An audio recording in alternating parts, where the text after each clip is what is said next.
আসসালামু আলাইকুম। একটা খেঁচা ফ্যান খুলছি। এই খেঁচা ফ্যানের বুশ খোলার কৌশলটা অন্যরকম। এই বুশটা খোলার অনেকেই ব্যর্থ হয়ে যায়।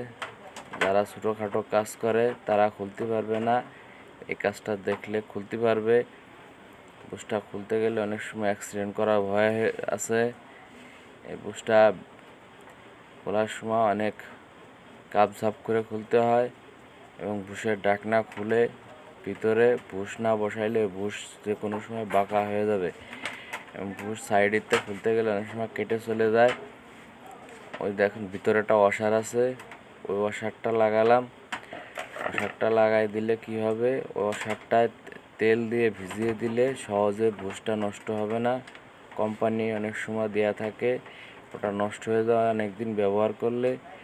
এই কারণে বুশ আমার কাছে আছে, আমি ওখান থেকে লাগালাম।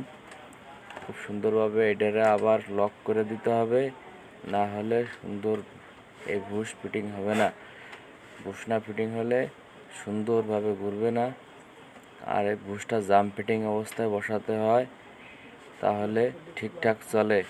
যদি একটু বুশটা লুজ হয় তাহলে 2-1 দিন ঘুরে বুশ সহকার নিয়ে ঘোরে।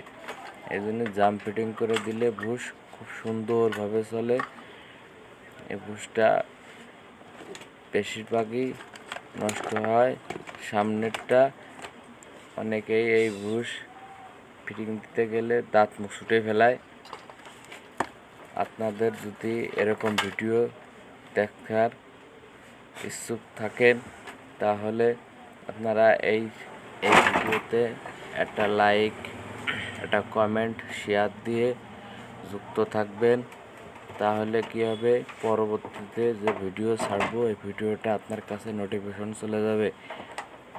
খুব সুন্দর থাকবেন আপনারা সবাই। অসংখ্য ধন্যবাদ সবাইকে।